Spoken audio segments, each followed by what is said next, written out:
नमस्कार साथियों, मैं आपका दोस्त घनश्याम लोधी एक बार फिर से हाजिर हूँ। और आज हम पढ़ने वाले हैं बी फार्मा 7 सेमेस्टर के अंदर यूनिट फर्स्ट हमारा चल रहा था इंस्ट्रूमेंटल मेथड ऑफ एनालिसिस।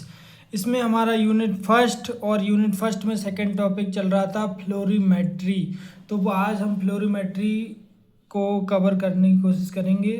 तो चलिए बिना किसी देरी के स्टार्ट करते हैं। सबसे पहले जानते हैं फ्लोरीमेट्री किसे कहते हैं। तो फ्लोरीमेट्री क्या है? मेजरमेंट है। किस चीज़ का मेजरमेंट है? इमिटेड फ्लोरोसेंस लाइट का। मीन्स इमिटेड का मतलब होता है लाइट एब्जॉर्ब होके वापस से निकलेगी, इमिट होगी। मतलब कोई मॉलिक्यूल लाइट को एब्जॉर्ब करेगा, देन उसके बाद वो इमिट करेगा।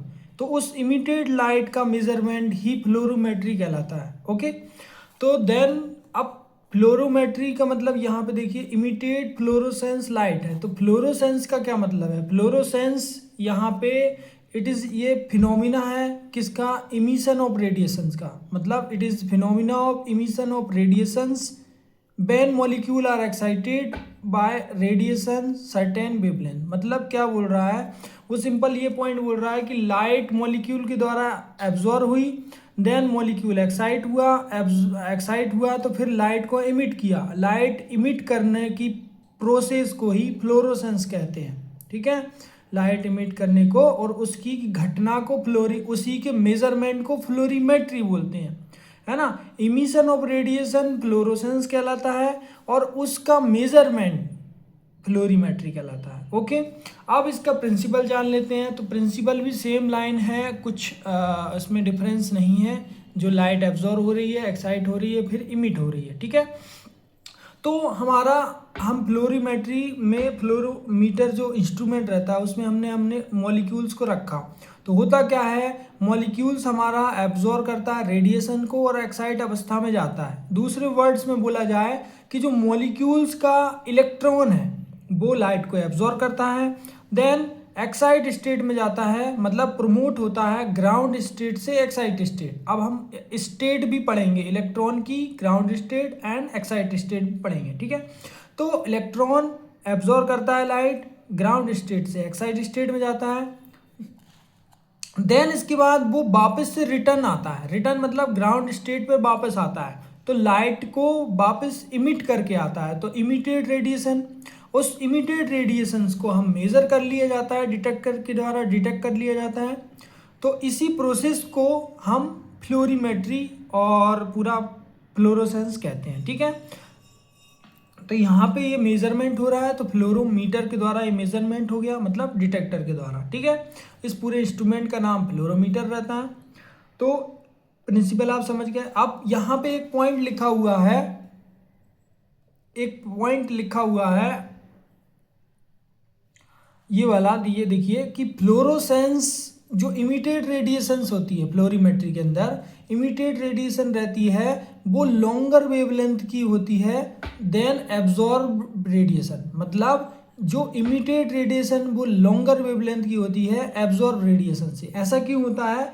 देखिए ऐसा इसलिए होता है, मान लीजिए आपका कोई 200 नैनोमीटर की लाइट को एब्जॉर्ब किया, 200 नैनोमीटर की लाइट को एब्जॉर्ब किया, तो होता क्या है, कुछ रेडिएशंस लॉस हो जाती है due to intermolecular collision and solvent में ट्रांसफर हो जाती है। मतलब कुछ रेडिएशंस इंटरमोलिकुलर कोलिजन की वजह से लॉस हो जाती है और कुछ रेडिएशन सॉल्वेंट को ट्रांसफर हो जाती है। इस वजह से क्या होता है, वह 200 नैनोमीटर की लाइट एब्जॉर्ब करता है तो 210 नैनोमीटर की लाइट को इमिट करता है। ओके, ये आप समझ गए होंगे। मतलब देखिएगा यहाँ पे हम एक चीज़ बता रहे हैं, सिंपल सा ये फिनोमिना है कि एनर्जी का रिलेशनशिप कितना होता है वेवलेंथ से। वेवलेंथ अगर ज़्यादा है तो एनर्जी कम है, एनर्जी कम है तो वेवलेंथ ज़्यादा है। ठीक है, इसका अपोजिट रहता है। तो यहाँ पे सिंपल हम वो क्या बोल रहे हैं, यहाँ पे 200 नैनोमीटर है, 200 नैनोमीटर की लाइट को एब्जॉर्ब किया तो यहाँ पे एनर्जी ज़्यादा है, ई ज़्यादा है। ठीक है, एनर्जी ज़्यादा है, वेवलेंथ कम है। तो ठीक है, तो जैसे ही उसने इमिट किया लाइट को तो वो कम एनर्जी वाली लाइट को इमिट करेगा। क्यों? क्योंकि कुछ एनर्जी लॉस हो जाती है। तो यहाँ पे सिंपल समझ में आया, तो ज़्यादा एनर्जी इसने एब्जॉर्ब की थी और कम एनर्जी ये इमिट कर रहा है। दूसरे वर्ड्स में बोला जाए, कम वेवलेंथ की लाइट को एब्जॉर्ब किया था, ज़्यादा वेवलेंथ वाली लाइट को इमिट कर रहा है। ओके, ये हुआ क्यों? क्योंकि लॉस हो गया ड्यू टू इंटरमोलिकुलर कॉलिजन। ठीक, तो ये हमारा प्रिंसिपल है। प्रिंसिपल में सिंपल, लाइट एब्जॉर्ब होती है, एक्साइट होता है मॉलिक्यूल्स और लाइट को इमिट करता है, उस इमिटेड लाइट को एब्जॉर्ब कर लिया जाता है, उस इमिटेड लाइट को डिटेक्ट कर लिया जाता है। ओके, तो यहाँ पे हमारा ये मेन डायग्राम है जबलेंस्की डायग्राम। इस जबलेंस्की डायग्राम से ही हम समझेंगे इस चीज़ को। देखिए, हमारा मॉलिक्यूल्स के अंदर स्टेट्स होती हैं, इलेक्ट्रॉन्स की स्टेट होती हैं, इलेक्ट्रॉनिक स्टेट।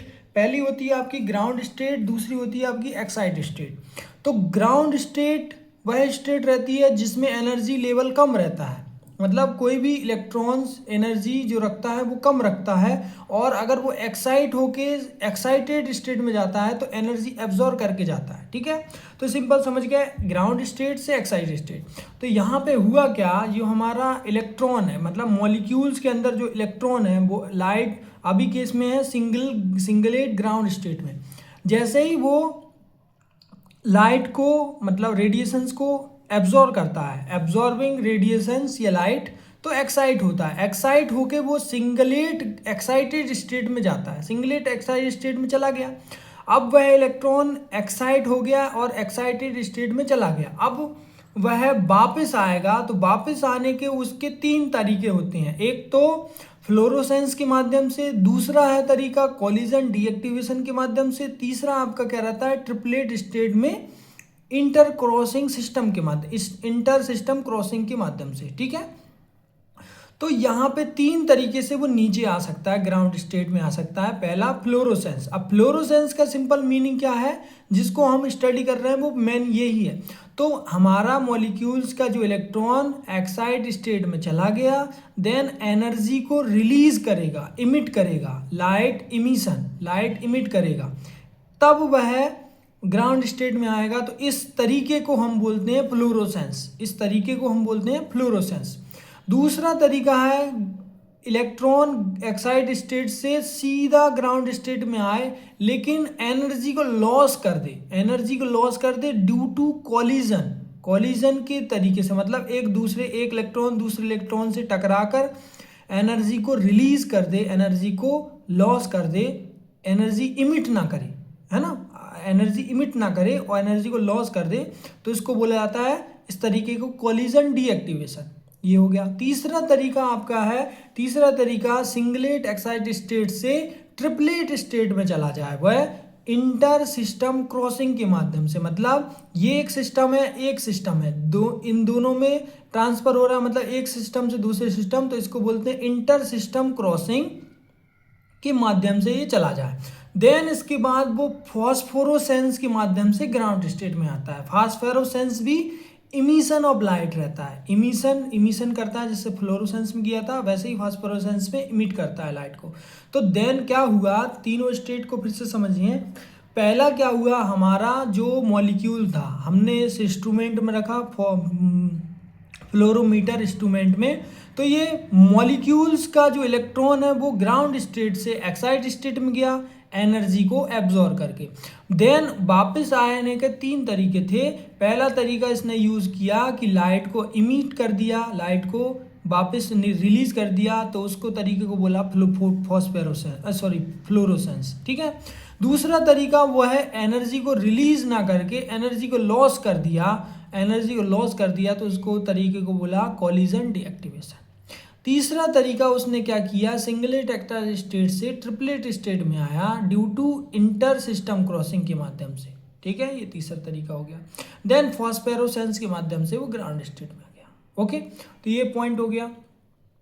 ओके, इसके बाद आप देखिए, ये अब हम इसमें जो फॉलोइंग फिनोमिना जो पढ़ रहे थे उसको हम थ्योरेटिकल फॉर्म में देख लेते हैं। ठीक है, तो पहला है आपका फ्लोरोसेंस। फ्लोरोसेंस सिंपल सा क्या है, relaxation of electron from the excite state to singlet ground state with the emission of light. मतलब सिंपल क्या बोल रहा है, लाइट एक्साइट स्टेट से ग्राउंड स्टेट में आ रहा है, एमिशन ऑफ लाइट करके, यही लाइन लिखी है हमने। देन कॉलिजन डीएक्टिवेशन क्या है? Collision deactivation no radiations emitted because entire energy lost due to collision deactivation. मतलब ये पूरी एनर्जी लॉस्ट कर दी इसने कॉलिजन डीएक्टिवेशन के माध्यम से, जिसमें हमने देखा था कि ये इसने सीधा सीधा आ गया, एनर्जी को लॉस कर दिया, है ना, कोई भी एनर्जी इमिट नहीं करी, है ना।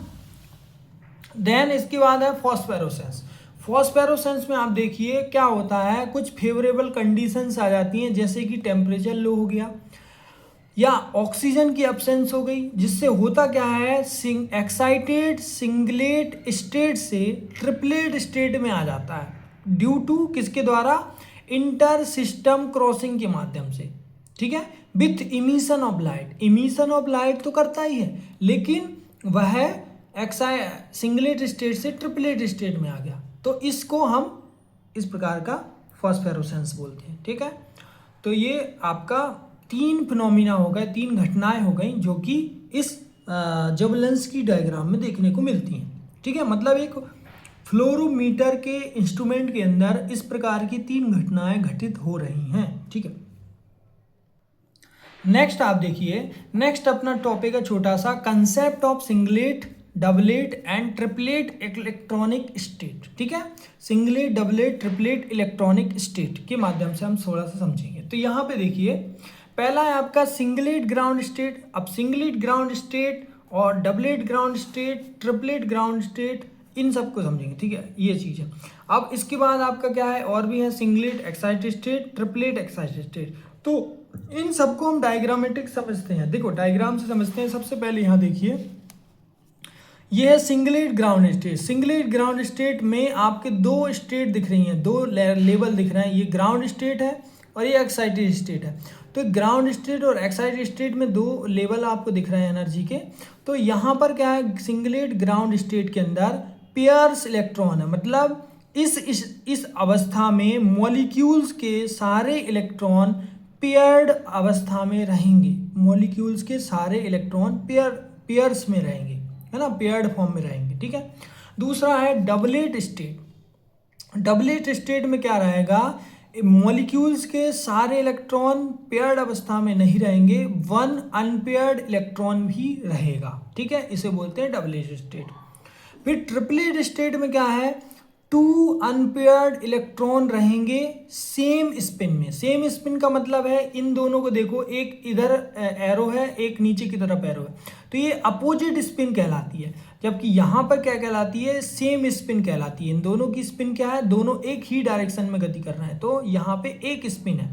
तो अनपेयर्ड इलेक्ट्रॉन 2 है विथ सेम स्पिन। तो ये आप समझ गए होंगे। तो इसको थ्योरेटिकल फॉर्म में देखते हैं। तो देखिए पहला पॉइंट क्या है कि सिंगलेट ग्राउंड स्टेट, इसमें लिखा है state which all electron molecules is paired, ठीक है, पेयर्ड फॉर्म में रहेंगे। डबलेट स्टेट में देखो तो यहाँ पे आप देख सकते हैं, तो यहाँ पे देखिए ऐसी स्टेट जिसमें 1 अनपेयर्ड इलेक्ट्रॉन प्रेजेंट रहेगा।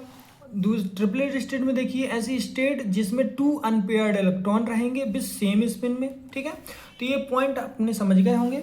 इसके बाद 2 और स्पिन है जिसको भी हम देखेंगे, ठीक है। तो यहाँ पे पॉइंट देखिए, सिंगलेट एक्साइटेड स्टेट और ट्रिपलेट एक्साइटेड स्टेट। इसको भी डायग्राम से समझिए। डायग्राम से समझ में आ रहा है सिंगलेट एक्साइटेड स्टेट है। सिंगलेट एक्साइटेड स्टेट मतलब कि ये सिंगलेट एक्साइटेड स्टेट का मतलब है एक्साइटेड स्टेट में भी कोई इलेक्ट्रॉन रहेगा, ये एक्साइटेड स्टेट है। तो यहाँ पे देखिए एक इलेक्ट्रॉन है, वो भी अपोजिट डायरेक्शन में है। अनपेयर्ड इलेक्ट्रॉन्स हैं 2, वो भी अपोजिट स्पिन में, ठीक है। यहाँ पे आप देखिए ट्रिपलेट एक्साइटेड स्टेट में अपोजिट नहीं है, मतलब सेम स्पिन में है और अनपेयर्ड इलेक्ट्रॉन है। तो यही हमने थ्योरी पॉइंट में लिखा हुआ है कि सिंगलेट एक्साइटेड स्टेट में 2 इलेक्ट्रॉन्स रहेंगे जो कि अनपेयर्ड में रहेंगे, अपोजिट स्पिन में रहेंगे, ठीक है।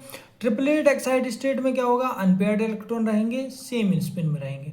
तो ये एक्साइटेड स्टेट और ये ट्रिपलेट स्टेट तो समझ गए, ठीक है, स्पिन आप समझ गए होंगे। तो ये हमने ये स्टेट इसकी यूज़ की गई, मतलब ये यहाँ पे फ्लोरोसेंस जब हम देते हैं, मतलब हम लाइट दे रहे हैं, तो इसके साथ ये excited state, singlet state, doublet state, triplet state, इन सब में हमारा इलेक्ट्रॉन बंटता है, ठीक है। चेंज होता है। तो इन्हीं चीज़ों को हम इस जबलेंस की डायग्राम से समझते हैं। तो आई होप आपको फ्लोरोमेट्री का इंट्रोडक्शन, प्रिंसिपल और इस प्रकार की एक्साइटेड स्टेट और ग्राउंड स्टेट समझ में आई होंगी। ठीक है, इलेक्ट्रॉनिक स्टेट्स आपको अंडरस्टैंड हुई होंगी। ठीक है, फिर मिलते हैं अगली वीडियो में, तब तक के लिए धन्यवाद।